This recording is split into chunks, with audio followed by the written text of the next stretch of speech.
सबको जय मसीह की। बाइबल बाइबल परमेश्वर का बहुमूल्य उपहार।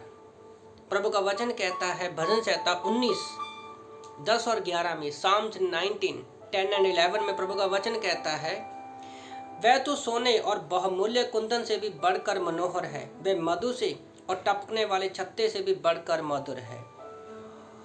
उन्हीं से तेरा दास चिताया जाता है, उनके पालन करने से बड़ा ही प्रतिफल मिलता है। बहुमूल्य और उत्तम सोने से भी कहीं ज़्यादा कीमती है जी बाइबल और उसके वचन। और ये छत्ते से टपकने वाले, मधुमक्खी के छत्ते से टपकने वाले शहद से भी बहुमूल्य है। और अय्यूब की किताब अध्याय 23 वचन 12 में जब हम पढ़ते हैं, अय्यूब की किताब अध्याय 23 वचन 12 में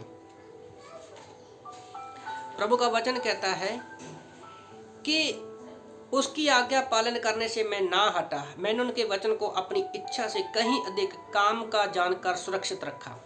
इब्रानी में इस वचन का मतलब ये है कि मैंने अपने भोजन से भी बढ़कर परमेश्वर के वचन को ज़्यादा अहमियत दी है।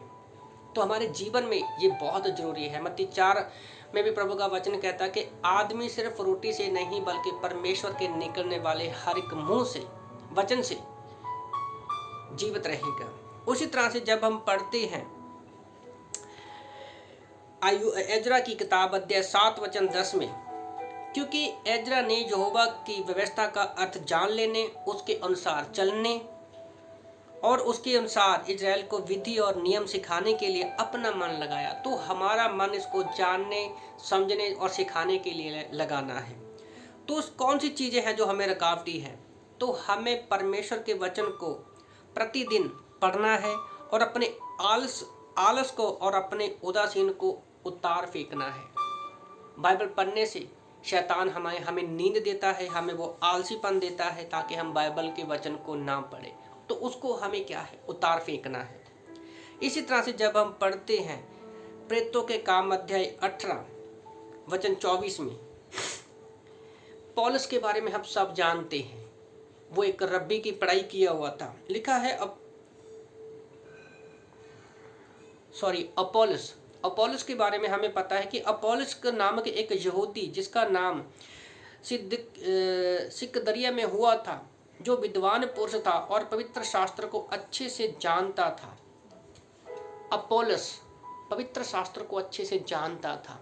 तो हमें भी जो परमेश्वर का महान उपहार है जो बाइबल है ना, उसको जानना समझना बहुत ज़रूरी है।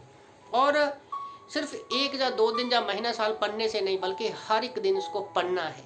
पढ़ना ही काफ़ी नहीं है।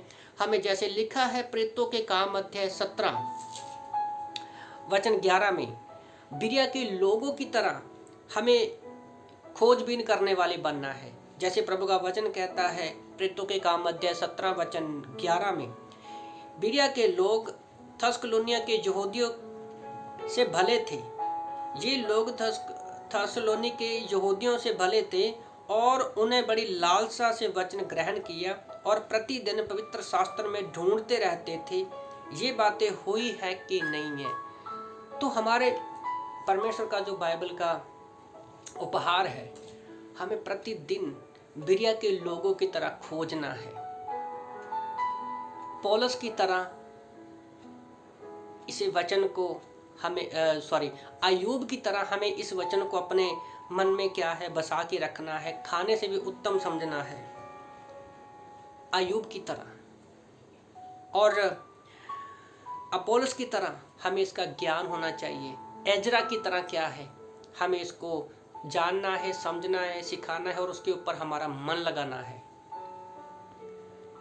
क्योंकि इससे बढ़कर परमेश्वर का कोई भी उपहार नहीं है। हमें इस उपहार में से वो खजाना छुपा है जितना चाहे आप निकाल सकते हो।